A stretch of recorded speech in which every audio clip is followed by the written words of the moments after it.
asıl bolan arzu dileğim, bir gidecek seyendim ana. Törümde borsun mehribanım gelinim, razı diyey de kıynama. Yar döneyim sana, üşümesin deyip elim ayağımda tutayım. Sen borsun deyip geldim, alnımdan öpeyim. Söyleyen diyen bu sözümü min bir nezin çekeyim. Yetilmedik bağda sen gel yeteyim.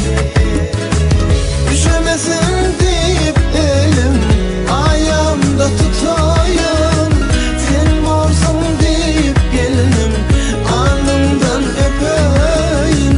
Söyleyen diyen bu sözümü min bir nezin çekeyim. Yetilmedik bağda sen gel yeteyim.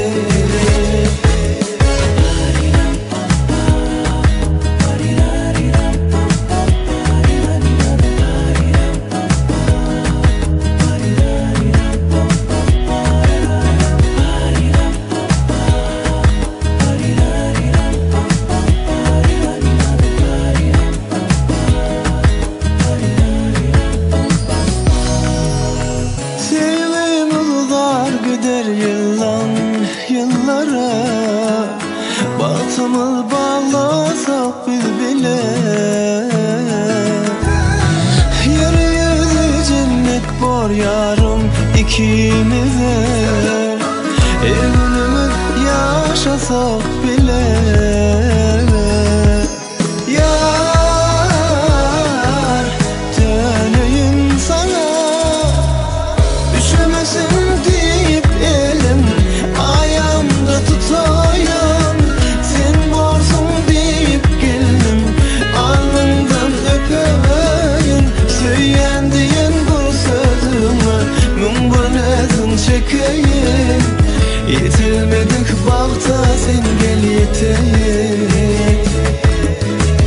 Üşümesin deyip elim ayağımda tutayım. Sen borsun deyip geldim, alnımdan öpeyim. Söyleyen diyen bu sözümü min bir nezin çekeyim. Yetilmedik bağda sen gel yeteyim.